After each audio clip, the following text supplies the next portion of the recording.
But you'll see there's a new, there's a new component from last week, which is certainly where we're going to continue to see today, as we're going to shift with the development of Shibila and Tanakh from Abraham today to Yitzchak. And then Bezrat Hashem, and obviously from Yitzchak to Yaakov. But let's continue with where we left off. If you remember from both the Sifrei and the Gemara and Masechet Brachot, where we saw, again, these are two different aspects of Tefillah. Again, namely, on one hand, the idea of Tefillah being Keneged Avot, and we discuss exactly what that means, not only with regard to really the ideological debate as to how you see the nature of Tefillah. What is the basis of Tefillah? Rabbi Yosef or Rabbi Hanina explains that by saying Tefillah Keneged Avot, and certainly by looking at the stories of the Avot and using the examples that are brought in the Breita, we see that Tefillah is meant to be an extemporaneous or spontaneous expression of emotion, as opposed to saying, like Rabbi Yeshua ben Levi, that Tefillah is Keneged Avot. Because as soon as you say that Tefillah is Keneged Avot, that's when you basically are going to Tefillah Keneged Korbanot, then you're saying that the nature of Tefillah is Amidah Lefnei Hashem, whether you're in the mood, you're not in the mood, recognizing that this is something that we do as a way of submitting ourselves before HaKadosh Baruch Hu. Now, interestingly, we spoke about both of these issues with regard to even understanding the root of Tefillah, namely the etymology of Halal, by being a certain expression of self-judgment, because both self-judgment, and you can imagine, would make one recognize, oh my, as I stand in front of God, what are my values? What does God want of me? What are my priorities in life? And that definitely dovetails beautifully with the explanation of Tefillah Keneged Korbanot.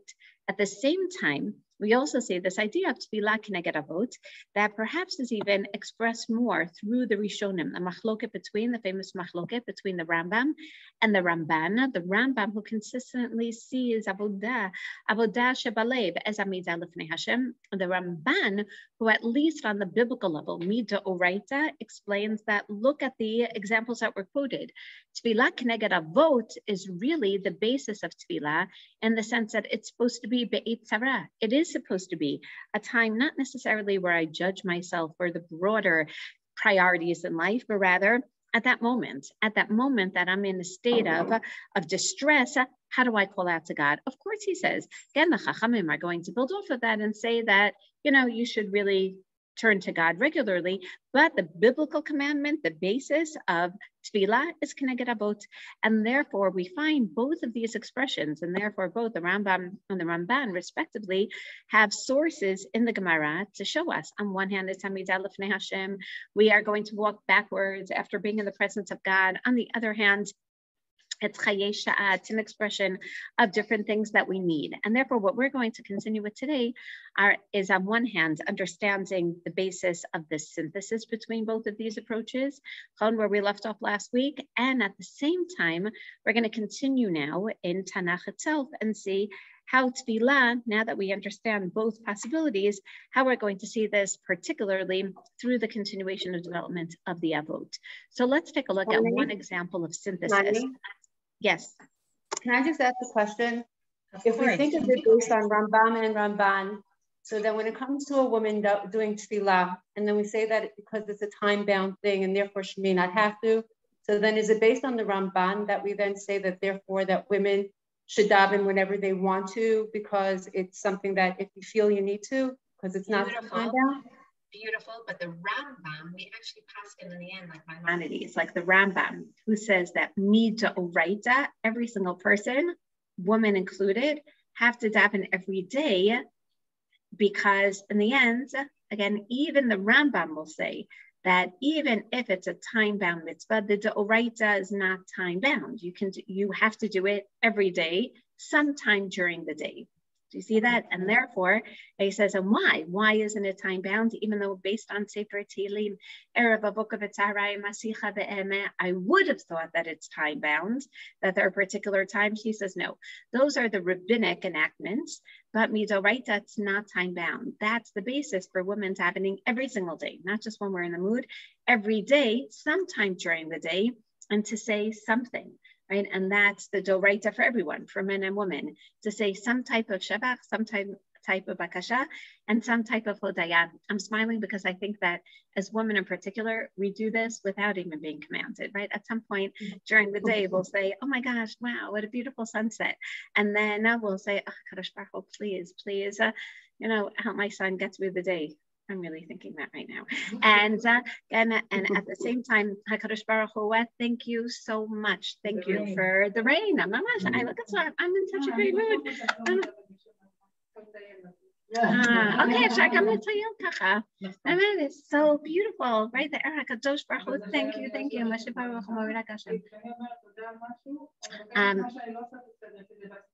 Sheila Mitsuyanet, right? Tali's asking whether or not I have to say the Shevach Bakasha Hodaya one after the other.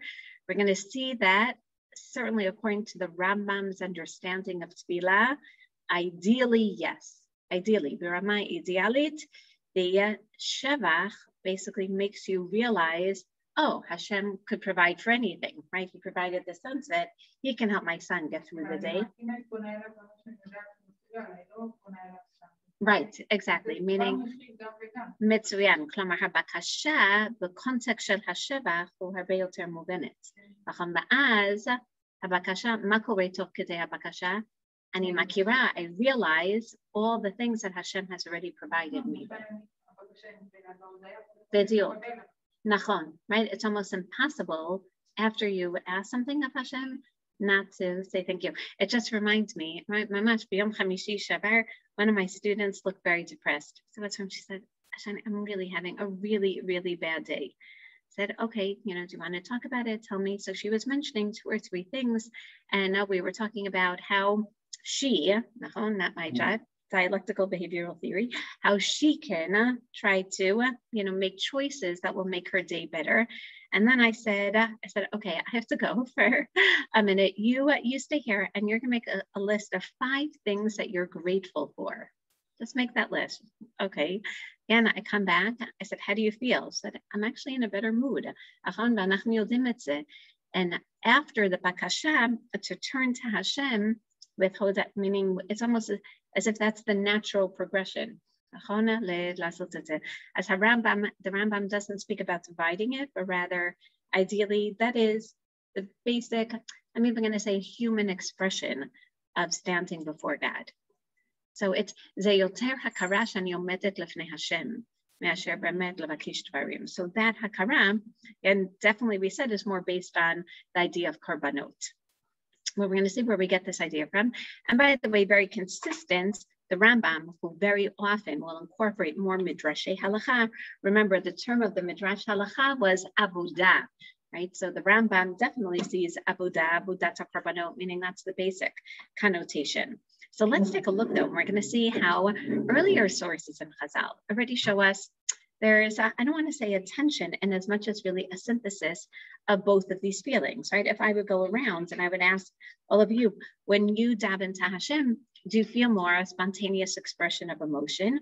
Or do you feel, okay, I'm standing before God, even if I'm not in the mood to stand before God, just to recognize that I'm vulnerable before Hashem and I have to ask myself, right, what my values. So Tali said beautifully, that's a difference between a chassid and a litvish, person standing before God. But even that distinction, I would hope that what would you say?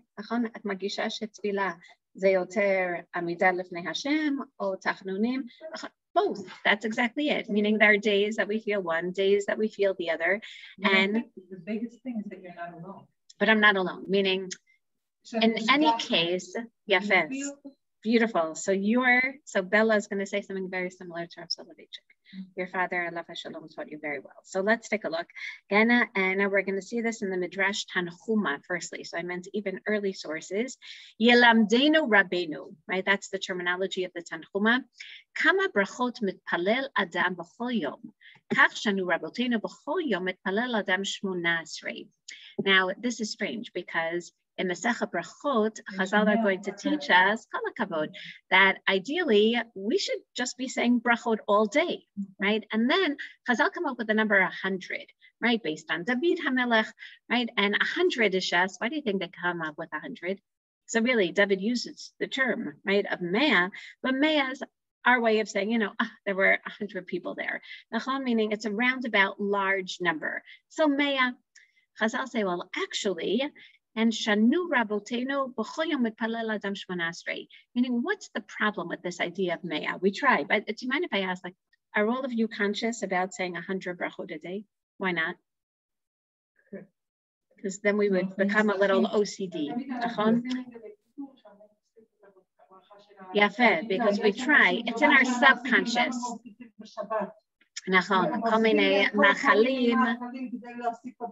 Exactly.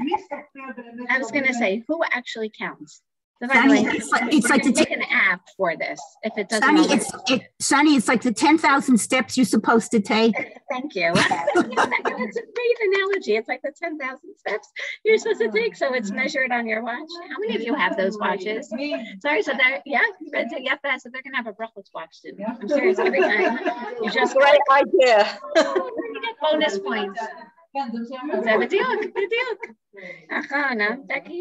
Excellent. Who wants to develop this? Now, no,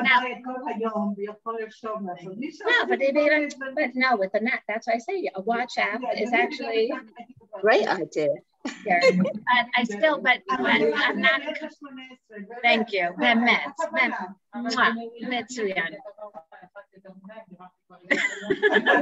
So there has to be a calorie digital watch also. Is it 100%? But I'm not recommending this, really. I don't think anyone should develop this app because, just like Sarah is saying, it would actually detract from the nature. Definitely. So what Chazal actually saying, of course, you should say a lot of brachot. We should always be saying brachot HaKadosh Baruch Hu.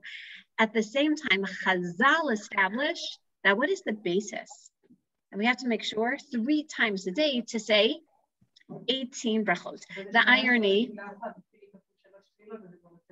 Kemat, the deal. So tell me, school in 100 counting. But really imagine this.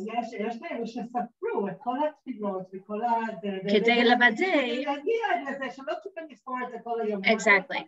Meaning, and that's really later, right? Who do this to make sure that you're conscious of it, right? It's an idea of consciousness. So Chazal said at least 3 times a day, say 18 brachot. Again, what's the irony? We really say 19. Who says 18?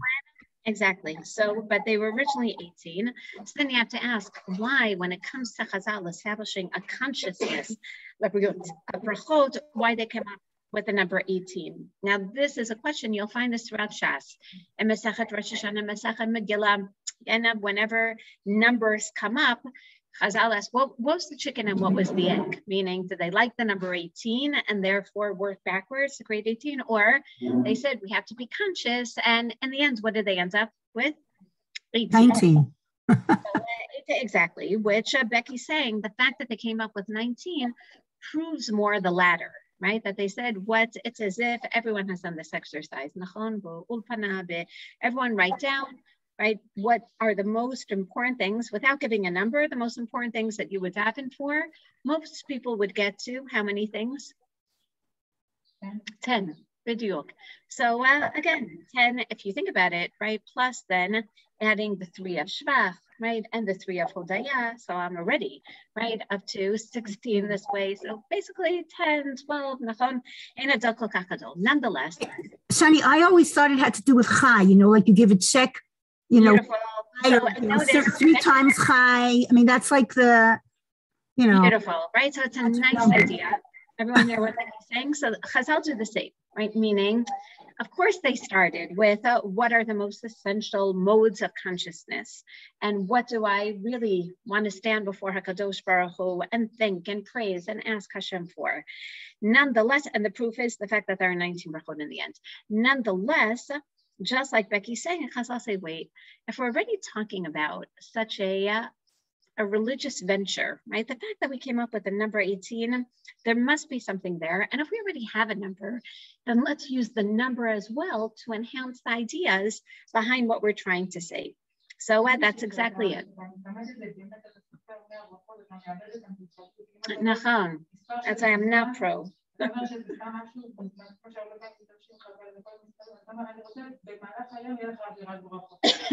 Beautiful.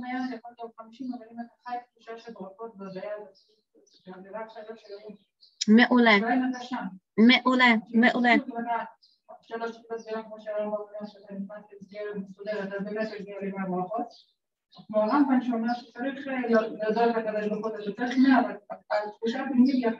Beautiful. Beautiful. יפה מאוד. Again, interesting. One can say more male, female, but now we're going to see a synthesis. Even according to the Ramban, where it's a spontaneous expression of emotion, it is interesting that the Rabbanim in the end came up with the number 18. So why? So again, the later Amoraim are going to ask, wow, isn't that interesting that it's the number 18?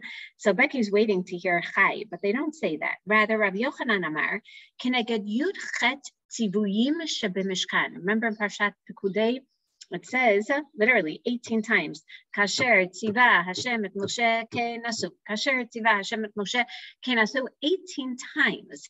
Gena Shehem Besofa Sefer Ve'el Shmot. Vayi Kasher Tziva Hashem et Moshe Yud Chet Pa'amim. Now, what Rabbi Yochanan is trying to tell you is really, this is an expression of what? When you say the 18 brachot, again, not every single one. B'diuk, meaning you have to, tefillot, connected korbanot, beautiful, right? Everyone see that? Rabbi Yochanan is saying, because that's what tefillah is. It's like building a mishkan. It's connected korbanot. B'diuk, uneshama parim spati. It's as if with every bracha I'm doing what?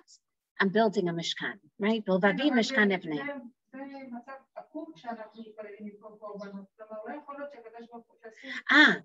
Interesting.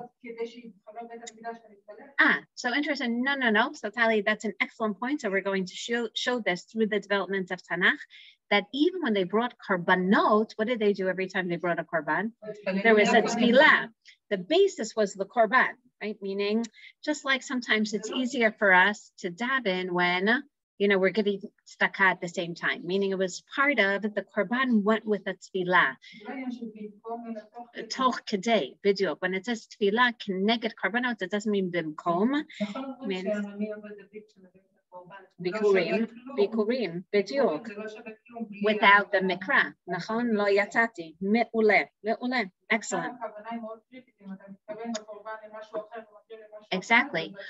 Which, by the way, now makes so much sense with regard to the development of tefillah, which we didn't even get to yet. I want to say that's like second semester, right? To understand when once upon a time, what would happen when we brought a korban? There wasn't a written nusach. What would everyone say? Spontaneous. Whatever that korban meant to them, right? Which now do you want to go back to avodat korbanot? Yes. I do. Nachon, meaning, sometimes, of course, korban todam, what would I say? Remember we learned this? We would say Mizmor Kuv Zayin, right? All the plus we would say so many other things. I can imagine when we brought a korban chatat and olam, every time we had a child, we would talk about, Hashem, our hopes and dreams, why we named the child. Today at a Simchat Bat, Nachon, Bezevet Bat, everyone talks about the explanation of the name. We would say that with a korban, right? Wouldn't that be nice? And then we'd have a korban shlamim, and then we wouldn't have to worry about, should it be milchik, should it be fleshik, nachon b'sari chalabi? Of course it was b'sari, and everyone would have such a great barbecue. And we would have, think about it, and it would be disposables anyway, so we didn't have to worry about too long. When I don't have to think about where to do it, and there isn't going to be like a charge on her habayit. B'diuk. Yes. I don't understand why the korban didn't speak for itself. Like, why did it need the extra feeling? Good. Which, by the way, Hinzi is right. To a certain degree, the korban speaks for itself, that's what we're really missing. Why can't the korban speak for itself? Technically, it could, but even if I have a certain kavanah in my heart, you have to express it. So you're right. It could be that because the korban speaks for itself, Hinzi may only say like a one-liner when you bring your korban. Like your tefillah would be, okay, Hashem, this is my chatat because I accidentally turned the light on Shabbat. Right, that's it. And when I bring my chatat, I may start crying and say, oh my gosh, I can't believe that's right. I spoke Lashon Hara, and hopefully I didn't get Sarat for that also. And whatever the case may be, right? Do you see? Meaning that it depends. It could. You're right. It's to internalize it for yourself. Even saying one thing one thing is an act of, beautifully said, of internalizing it for yourself. Whereas the Rambam says it takes your inner feelings and it expresses it. As soon as you have, again, it's really in Hasidic thought, you would say the combination of the nefesh and the ruach that translates into the chaya, meaning that you want some type of intellectual process going on that is manifest through speech. It's very similar to when you're preparing for Shabbos. Of course, you're preparing for Shabbos. There are people who say you're supposed to say the full Shabbat Kodesh. Exactly. It's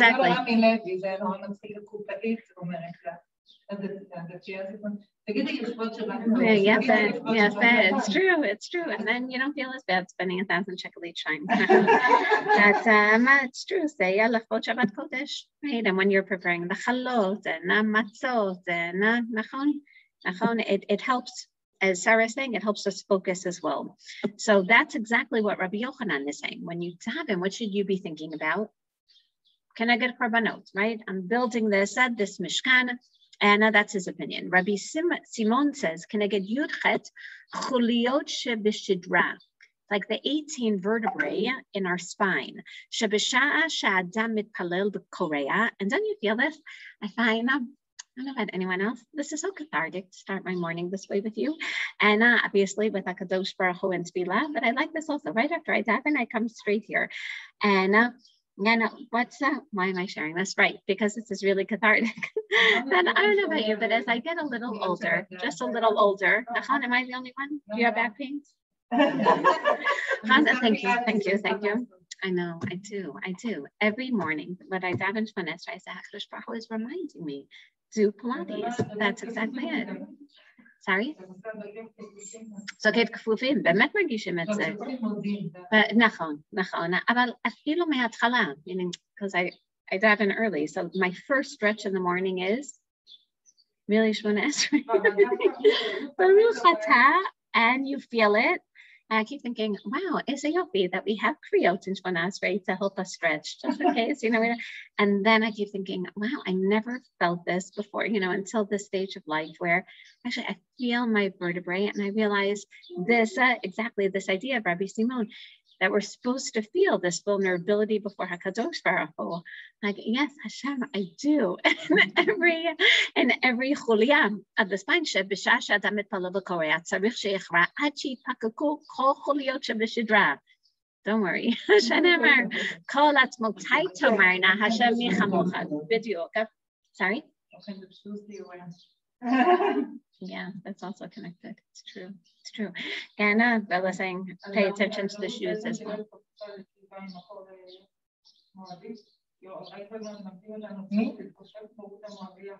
כמו רות. מהברכיים. Ken. לא, and that's part of bracha, berech, right? Makes you recognize Hashem. לפרוע ברכיים, בהחלט, חוץ ממודים, צריכים לפרוע ברכיים. So you feel it in the knees. Baruch Hashem. Right now I only feel in the back. But I think about the knees also. I think about the berech. And Shani, that's really v'chai b'hem. If you're talking chuliot of your body, it's v'chai b'hem. If you're feeling them, your vertebrae is v'chai b'hem. Yafet, beautiful. So again, the whole point of Rabbi Simon is you think about, literally, you think kol atzmotai tamarna, right? You're thinking about your physical self being involved in your tefillah before Hashem. Rabbi Shimon Amar, keneged yudchem mizmorim shemiro sefer Tehillim ad yancha Hashem b'yom tzara. Now yancha Hashem b'yom tzara is actually mizmor chaf, but by the way, I heard a beautiful idea, really beautiful idea this Friday night from Rav Kalman Bear in Netanya, the Rav Rashi of Netanya, who said that, I forgot in whose name he said it, but when it says that Sarai Mina was Mea Shana Keshrim Shana Keshav Shanim, that we should say Mizmor Kuf the way we say Mizmor Chaf. Mizmor Kuf is Mizmor L'Todah, Mizmor Chaf is Yancha Hashem B'Yom Tzara. Isn't that beautiful? So, okay, that's what reminded me. So it's really Mizmor Chaf, but Thank you. So Tali is getting exactly to the point, right? Meaning now we have a third explanation for why we have 18 brachot. Again, Rabbi Shimon's explanation is that you should feel that each one is a build-up to literally crying out before God, which is definitely much more of an expression of 8 tzara. So Tali's asking I'm going to say the beckoning question of why are there 3 different opinions? And the answer is, you're right, because each one is coming from a different perspective based on how they see the nature of tefillah. Isn't that beautiful? Meaning we have no conclusive idea. Just like Becky said, we can add in 18 is chai. Okay, beautiful, right? Meaning everyone I'm sure can come up with different ones as well. What they're expressing are really the different nature of tefillah. So especially if I look at the first and the last, Rabbi Yochanan and Rabbi Shimon, Rabbi Yochanan who says, Kneged Yudcha Tzibuyim Shebemishkan, we already see the idea of tefillah Kneged Korbanot. And Yudcha is Morim until Yancha Hashem B'Yom Tzara, tefillah Kneged Avot, right? An extemporaneous expression of emotion of 8 tzara, right? The Rambam and the Ramban, Rabbi Yosef, Rabbi Chanina, and Rabbi Yeshua ben Levi. And therefore, what do I see in this beautiful midrash? Gam, meaning it depends on your perspective, depends on your mood. So that's one aspect of the synthesis. Rav Soloveitchik is going to bring another aspect of the synthesis. I'm going to say a much more existential one, right? Where he looks at the broader picture of man's existence and he says that really it's not that sometimes X and sometimes Y. Rather, he says that Rambam and Ramban are actually, they both may be recognized. That even, he says, of course, the conclusion of the Gemara was that, wait, we have to be lacking staff, so it can't really be, right? Can I get a vote? Because we only have 3 votes. Nonetheless, what Rabbi Yosef or Rabbi Chanina is very adamant with regard to is that the nature of tefillah, he says that, yes, of course, Chazal are going to, in the end, establish tefillah based on when we brought karbanot, how we brought karbanot, the times we brought karbanot. But the nature of tefillah, every time you daven, you have to feel that you're in a state of tzara. You have to feel like the avot.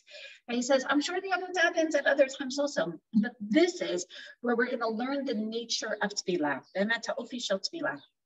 So that's where Rav Soloveitchik says the Rambam doesn't disagree with that. The Rambam also believes that the core nature of tefillah is Keneged Avot, is really in a time of crisis. That's what we learn from Tfilah Batnach. Barur. What does he believe, however? When the Torah demands, that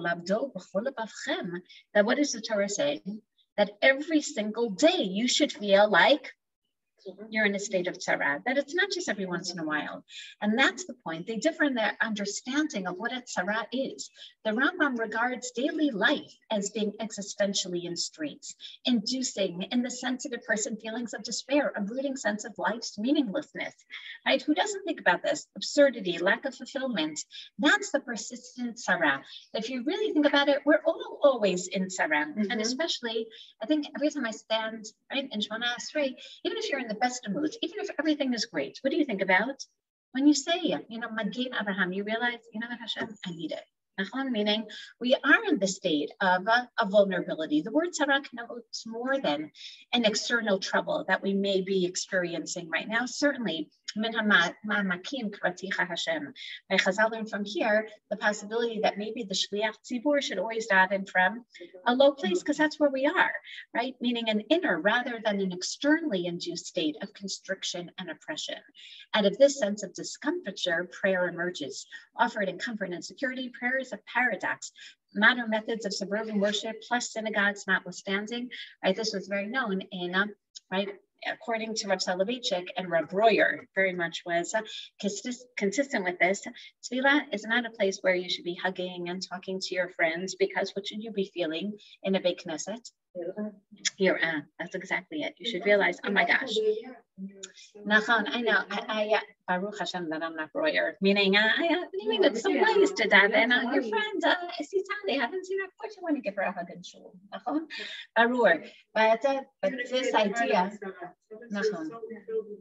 Gratitude. Yes, that stands. Maybe that stands together. Exactly. So that couldn't be without you can't be without it. That's what the Rambam's saying. That even when everything is great, you can't forget the fact that you can be And you are in existential crisis because it's great now, and 5 seconds later, whoever has children, you have to live. Right, what he calls, I like this idea, he calls it, the Rambam regards life as a depth crisis. Meaning, what does that mean as a depth crisis? Something's always going on. And even if it's not actually going on, meaning even if Baruch Hashem, something's going on inside, meaning what's the purpose of my life? What am I doing here? What are my children doing here? Meaning we're supposed to be thinking individuals, which is so consistent with the Rambam, right? אבל זה כמו פוליטיקה, שאת אומרת, לא יכול להיות שהם ככה הצביעו. ואז זאת אומרת, טוב, אבל ברוך השם אנחנו חיים במדינה שיש לנו... בדיוק, and that we have all these internal dialectics. That's the tzara. The tzara can be a dialectic. No, we're going to say, again, that's exactly, Chazal say he wasn't upset. Chaya chaser, that's an existential crisis.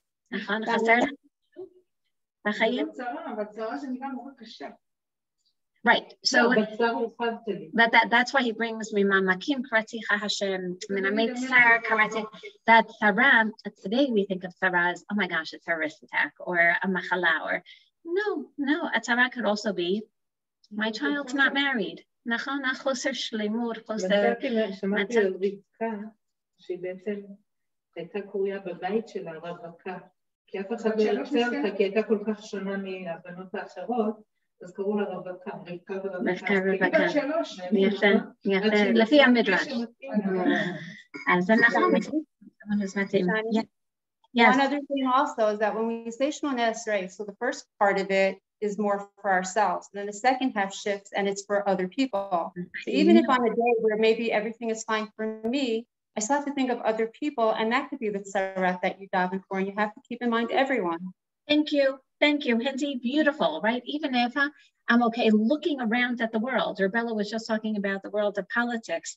Now, wait a second, right? Meaning there still is a crisis, right, going on in the world. Not every member of Am Yisrael yet is living in Eretz Yisrael. We're in a state of tzara. I find that every time there is some kind of tzara, not a big one, but something. There's always, and isn't there always? It sends you to do the best thing. So yes, you have to go. Like God said, you have to start moving. Mitsuyan. And Mitsuyan, which it's something that's actually positive. It seems negative, but it's actually positive. Yes, something that pushes you forward. Now, again, if we're always looking for the tzarot in our lives, then I can imagine that we can develop a negative perspective, right? Very pessimistic. But exactly, see it as Hashem saying, this is life, meaning life is not about nachat. Life is about challenges, but they're not bad. They're, anes lifnoses, bidyuk. Now in Hasidut, and we're going to explore this much more later on because it's less in Tanakh, and in Hasidut, the whole nature of tefillah is not plila in terms of self-judgment and making myself a better person. It's about strengthening the relationship between man and God, right? Dveikut b'Hashem. Now you're all supposed to say, Shani, aren't they connected? Because as soon as I recognize myself, then I want to get closer to God. Yes, but in Hasidut, it's an automatic, meaning I stand before God. What automatically happens? By communicating with Hashem. Right? And Dafka B'Lashon HaKodesh, what all of a sudden, Gana different Sha'arei Shamayim are opened and it connects me with HaKadosh Baruch Hu, which by the way, there's so much truth to this. I have to say, even psychologically, I don't know about anyone else, but after you daven, what do you feel? Yeah, I liked it, right? Meaning I feel better. I feel that I have a closer connection with HaKadosh Baruch Hu. I feel that I'm going to be more conscious of Hashem throughout the rest of the day. Meaning, so the Zohar refers to those who daven. You're not just davening for yourself, you're actually davening for the Shekhinah. Meaning, tefillah, according to Hasidut, is not about me going from here to here, but actually bringing the Shekhinah from here to here. So we'll speak more about that, but that also helps us understand the synthesis a little, that it's not just about my needs. It's not just the Eitzara. I'm actually davening for HaKadosh Baruch Hu, right? For the Shekhinah to come out of its state of Hester Panim. Yes, beautiful, beautiful. And that's exactly how, Torah Rav Kook, right, the orot tefillah, that's the common theme. So we're going to explore that more. But as I mentioned last time, we're also just going to continue with one other idea that we want to see from the tefillah of Avraham Avinu. So that was I'm going to say, I only teach it after we already get a sense of the tefillah of the Avot, but now we're going to continue with the tefillah of the Avot. One last idea that we learned from Avraham Avinu is actually the idea of a makom kabua l'tefillah. Do you remember we saw that Avraham's tefillah is called Amidah? And only does the Gemara in Brachot connect it to Mizmor Tehillim, where Amidah is in the same pasuk as Vayipalel, as Tefillah. And therefore, Chazal say, oh, you see, Amidah is really Tefillah, it's really Tefillah as well. So that's the basis. But what's interesting is that we also learn from the same pasuk of Avram's Amidah, Vayashkim Avram Baboker, that his Tefillah was only called Amidah post facto. Right, meaning we hear about his tefillah after his tefillah, right, referring to davening on behalf of the people of Stone. Again, that's where it was called an amidah, and amakom asher amad sham et pnei Hashem. So what it's interesting is that there was a standing, and not just asher amad, but amad sham. So Chazal learned from here, kol hakovea makol tefillah, that Avram went back to the same place, right, the next morning, to teach us that there's an idea of establishing a makom of tefillah, Elokei Avraham de Israel. If you establish a makom of tefillah, then the God of Abraham will come and help you. Yes. Bediok. It should be a makom kabbalah. Ideally, Chazal will say even it should be at the same place where you learn Torah. Right, which makes sense, meaning these are like my Daled Amot with HaKadosh Baruch Hu, right? Just like we had the place where you have your working desk, and why don't you work here sometimes or here sometimes? I'm sure you do, right? But why do you have a makom to work? Okay, yeah. Also seder and order, and as soon as you go there, even before you turn on the computer, as Becky says, it helps you focus. There's something about that mitzvah itself. It shows also that you're continuing in the path of Avraham Avinu, even the little things, right? By, doing the little things that, my parents or grandparents did, right? That's my way of, every time I wear, Savta's hat, right? A hat of my Savta, I feel, more connected to my Savta. It's these little things, even the physical, that help us bring ourselves even into greater focus. The Noda B'Yehuda, Rabbi Cheskel Landau, says, the same idea of establishing a makom of kedusha, right? I don't know if Rachel Limino is really buried in Kever Rachel, but it is a place of kedusha, meaning that's the place where we most think about Rachel Limino. נכון? כן, כי שם הוא התחבר עם הקדוש ברוך הוא, וכאשר הוא מתפלל שם שוב, מתעצמת הקדושה במקום הזה. So it brings to a greater connection, a greater intensity of relationship with Hashem. גם אם הוא מרגיש שתפילתה אינה ראויה כשלעצמה, so even if you're not in such a great mood, and the תפילה itself isn't great, אם הוא מתפלל במקום שיש בו קדושה, לתפילה תהיה משנת, ותקבל כוח מצד המקום. Then the tefillah automatically becomes more meaningful. לכן הוא קובע מקום, כדי שהמקום הזה יקבל אות קדושה, and every time I daven there, what happens? More and more reinforces the kedusha.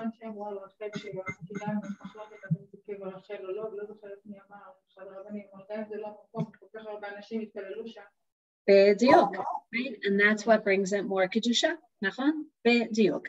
שכך תפילתו תהיה נשמעת, and that's why you say, go to Kever Rachel. I don't know if she's really buried there, but there's more kedusha there. You have a better chance, yes, of your tefillah being heard. לכן אדם זה נקרא ענב, because you're also saying, I don't know, it's not just about me, it's also about the makom. Shani, we have that when we have a Suda Hodaya for something, we're supposed to go to the place where the miracle took place, and that's where we're supposed to, that's what we're supposed to remember, not to say something, just, oh yeah, I remember that this happened in this place, you're supposed to be there. And when you see Yam HaGadol, you make a bracha when you see it. You don't often objectivity. Beautiful. Yes. And she said it's also even the avira itself, the atmosphere itself that is supposed to inspire something about us. Like when we see an Adam Gadol, and we say a bracha. Yafeh, Becky, beautiful. We're going to end today with Hindi's question from 3 weeks ago, I believe it was, which was still bothered by the tefillah of Avraham Avinu. Remember, we asked him, why did he daven by Akedat Yitzchak? Right? He davens by stone, and we see that he davens for Abimelech, right? And he doesn't even daven for himself or for his child. So firstly, he also doesn't daven in this last parsha for Sarah. Thank you, for Sarah. By Paro, there's no tefillah there. There's no personal tefillah. So what's going on over here? He cries after she dies. Nachon. Or why doesn't Yafeh, meaning Nachon, why doesn't he daven? B'tiuk, Yafeh ma'od, Yafeh. Or maybe, I think Becky's referring to the Midrash that she died when she heard about that Kiddush. Why didn't he daven? Nachon. Abram doesn't know. Nachon. Why doesn't he daven for a shidduch? So actually, this is interesting. Ibn Ezra says he did when he says, Hashem yishlach malacho lefanecha, that's a tefillah. The Chizkuni says no, that's a nevuah. He's saying Hashem will send you a malach. You have nothing to worry about. The Ibn Ezra says that's his tefillah. Yafeh, the Midrash also incorporates that even B'shat Akidah, he turned to Hashem with the machalet biyado and said, Shir lamalot esainai alarim me'ayin yavo ezri. Right, so Chazal themselves are bothered by Hindi's question very, very clearly. Now, we started answering it when we were looking at what tefillah was, and we said that Hashem really says, again, the first tefillah, and which is for stone, right? Isn't that interesting? Because Hashem says, "Hamachasani ma'avam asher niyoseh lemani dativ asher yitzavet banav." It was more about bringing out, right? Meaning inducing Abraham to relate to ideas that Hashem wants us to relate to, of tzedek and mishpat, right? So that's what was going on. Again, by the Akedah, but aren't we supposed to daven for ourselves? So Sarah is also right, meaning that that's Avram's natural, he's always davening for someone else. Okay, Avram, that's really beautiful. Yitzchak is also somebody else, daven for your son, and daven for the future of Am Yisrael, right? Meaning, where is that tefillah? He said that. Son, I was just thinking about it. In Slichot, we have a whole bunch of Mishana. There's something there, Mishana. Thank you. So that means. So Chazal are saying that, was there a tefillah? Yeah, so that's one way to answer the question. There was, but that's not the focus of the story. Whereas the focus of the story of Sdom is the tefillah, for tzedek and mishpat. The focus of the story of Avimelech is to see that Aram was a Navi. So Chazal are saying, of course there was a tefillah. You're not going to hear about every single tefillah. Just so like when I asked you, was the only tefillah, Avram Avinu's Vayashkem Avram Baboker, Makom Asher Amad Sham. What you don't think? I don't know if he davened Shacharis every morning, but I'm sure he davened other times in his life. So yes, it makes sense. Chazal say, of course he davens by Har Moriah.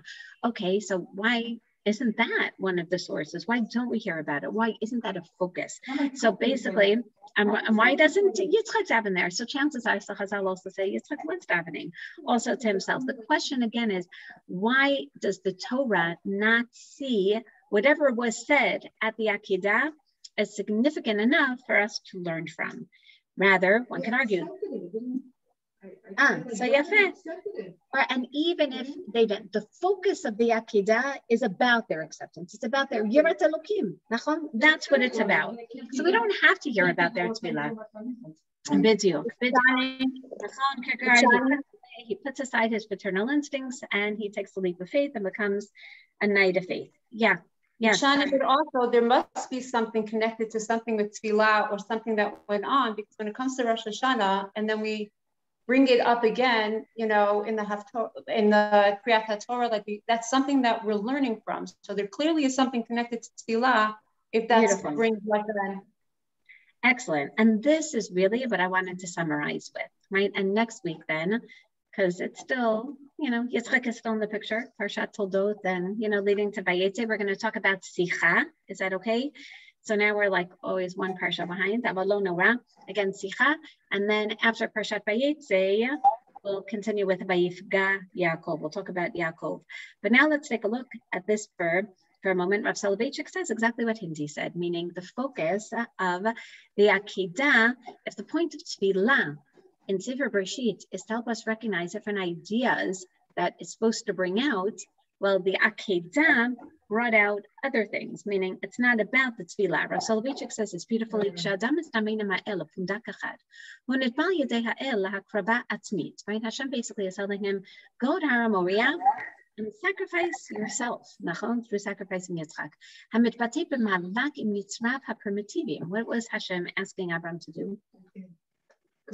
Deal with what Kierkegaard says, right? His paternal instincts. The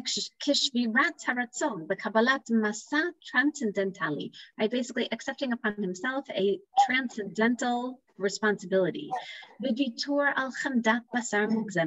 By relinquishing any type of physical desire. Definitely taking him out of a pleasant state, comfort zone.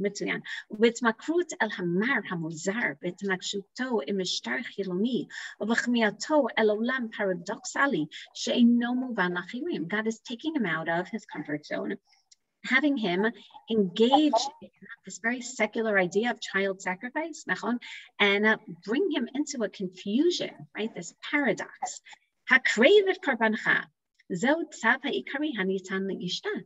They said that's a religious command. HaKadosh Baruch Hu Omer l'Abraham, Ani tovea mimcha et hakarban hagadol biyoter. I want the greatest sacrifice. Ani rotzeh pincha shu yechidcha v'gam ahuvecha. Sacrifice your one and only a beloved son. Al tishla et atzmacha. Don't delude yourself. Ki lachar shetishma b'kali v'taleh pincha lo'la etin lecha ben acher b'mkom Yitzchak. And don't tell yourself and delude yourself, okay, I'll sacrifice Yitzchak and I'll get another son. No. Yitzchak yishachid al gabei hamizbech d'she'er gamut ba'ribi. No, I want you to basically give up your life, right? Basically, sacrifice Yitzchak, you're going to remain miserable and barren. Shuv ben lo yivalid lecha. Havayatcha titkapel b'bdidut she'en kamota. You're going to feel existential loneliness in an unprecedented manner. There's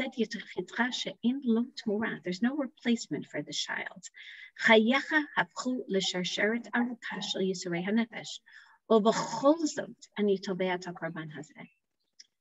Why did Abram realize, based on this, that it's not a time of tefillah?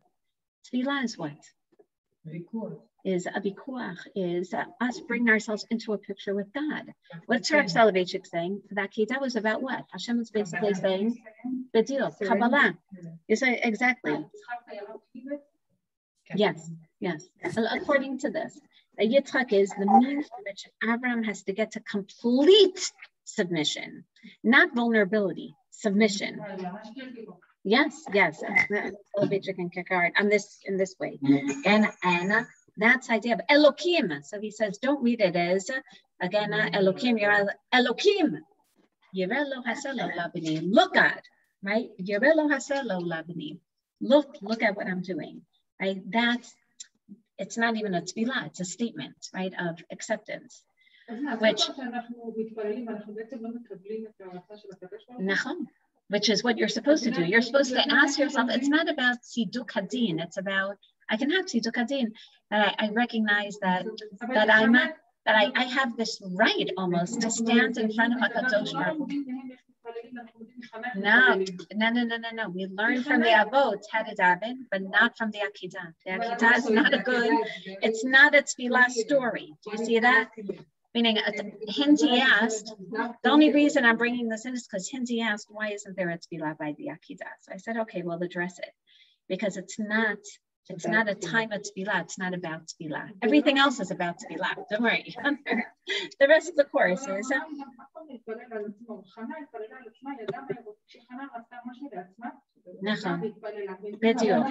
Which means because she wasn't totally submitted.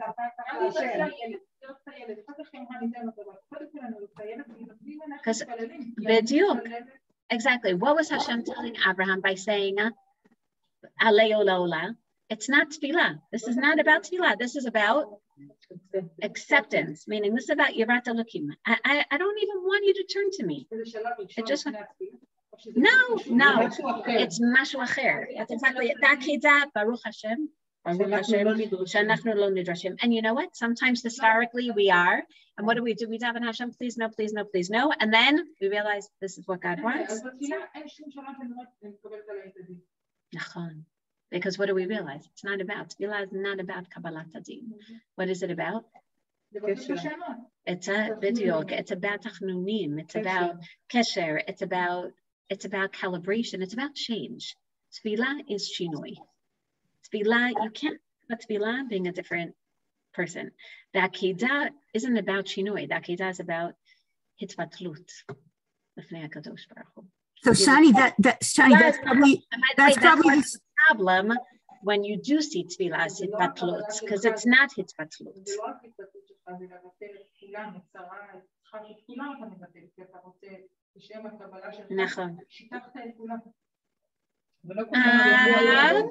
Okay, but the tzivui, that's exactly it. I say exactly what's by Ramabini.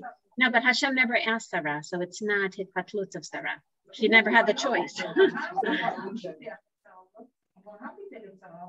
But that, no, Aram Bitelet Atzmo, Hashem is saying, you could see it that way, but Hashem is saying it's not about Bitul Yitzchak, it's about Bitul, it's Nisyono Shel Abraham.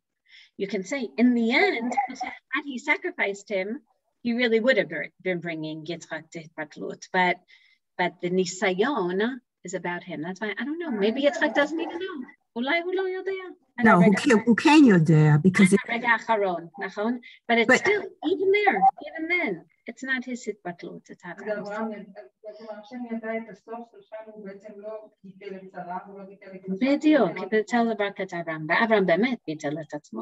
meaning in the end he lived up to that hitbatlut, even if in the end, which means that who came out the most changed person? I'm not talking about trauma. I'm talking about who came out the most, who's the hero of the story?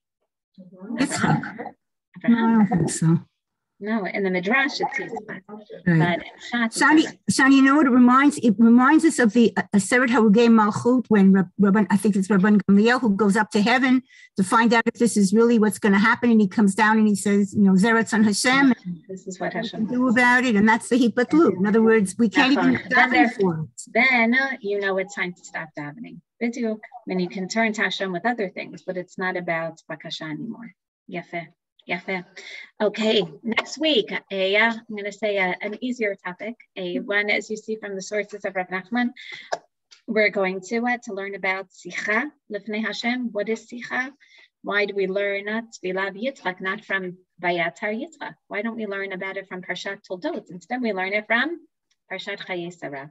So we're going to see what that means, the broader context, and definitely in a more specific context of Sicha. Wishing you all a Shavua Tov. Shavua Tov. Thank you. Chodesh Tov. Friday. I'm ready.